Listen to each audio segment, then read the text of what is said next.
नीलाम कर दो अडानी की सारी संपत्तियों को, यह कहना है फायर ब्रांड नेता सुब्रमण्यम स्वामी का। जी हां, पूर्व केंद्रीय मंत्री सुब्रमण्यम स्वामी के रडार पर कोई भी आ सकता है। देश के जाने माने फायर ब्रांड नेता कहे जाते हैं सुब्रमण्यम स्वामी। जिसके पीछे पड़ जाते हैं उसकी बैंड बजाकर ही छोड़ते हैं। सुब्रमण्यम स्वामी के निशाने पर इन दिनों उद्योगपति गौतम अडानी हैं। वैसे तो गौतम अडानी इन दिनों सारे विपक्षियों के निशाने पर हैं, लेकिन सुब्रमण्यम स्वामी तो भारतीय जनता पार्टी के पूर्व राज्यसभा सांसद हैं।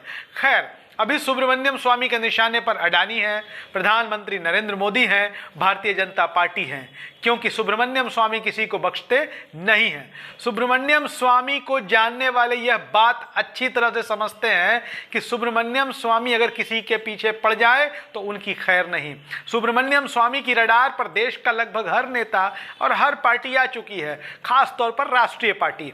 अब उनकी रडार पर बीजेपी भी है और कांग्रेस भी है, अडानी तो है ही।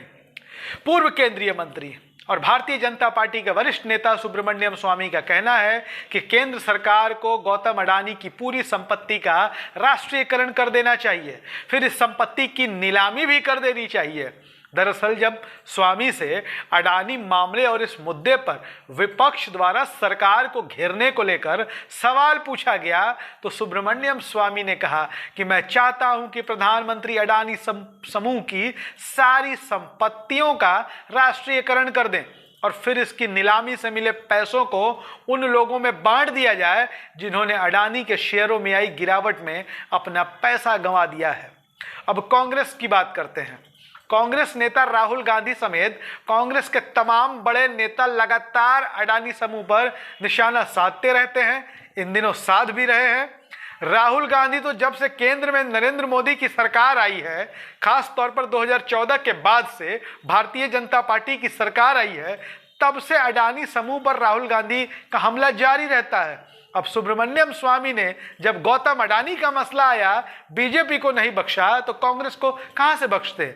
सुब्रमण्यम स्वामी ने अडानी के मुद्दे पर कांग्रेस की भी बखिया उधेड़ डाली। सुब्रमण्यम स्वामी ने आरोप लगाया कि कांग्रेस की अडानी से डील नहीं हो सकी, इसीलिए कांग्रेस अडानी के पीछे हमलावर है।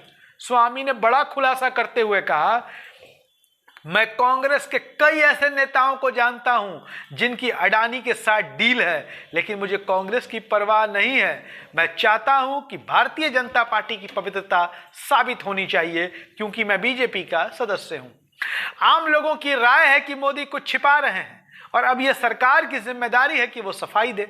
बता दें कि वित्तीय फर्म हिंडनबर्ग ने अपनी एक रिपोर्ट में अडानी समूह पर शेयरों में हेराफेरी करने का आरोप लगाया था, जिसके बाद से अडानी समूह की कंपनियों के शेयरों में भारी गिरावट देखी गई।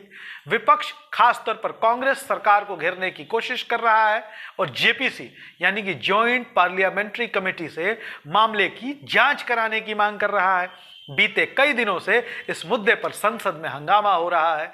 गौतम अडानी अभी तक अमेरिकी रिसर्च फर्म हिंडनबर्ग के कहर से निकल नहीं पाए हैं। कभी दुनिया के अरबपतियों के लिस्ट में दूसरे नंबर पर रहने वाले अडानी एक समय टॉप 30 से भी बाहर हो गए थे। अडानी की नेटवर्थ को एक बार फिर झटका लगा है। ब्लूमबर्ग बिलियनियर इंडेक्स के मुताबिक गौतम अडानी ने एक दिन में 1.31 अरब डॉलर गंवा दिए हैं। अडानी की नेटवर्थ कम होकर 56.2 अरब डॉलर हो गई है। दुनिया के अरबपतियों की लिस्ट में गौतम अडानी अभी भी 21वें नंबर पर हैं।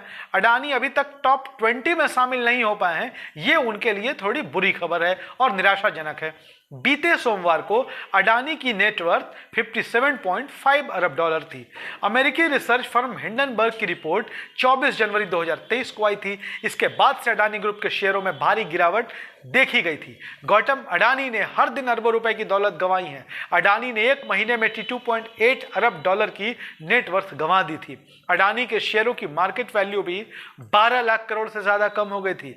अब दोबारा अडानी ग्रुप के शेयरों में तेजी देखी जा रही है। इस दौरान अडानी की नेटवर्थ में भी इजाफा हुआ है। हालांकि अभी कई दिनों से अडानी टॉप 20 की दहलीज पर अटके हुए हैं। तो ऐसे ही तमाम खबरों और अपडेट्स के लिए बने रहें हमारे साथ।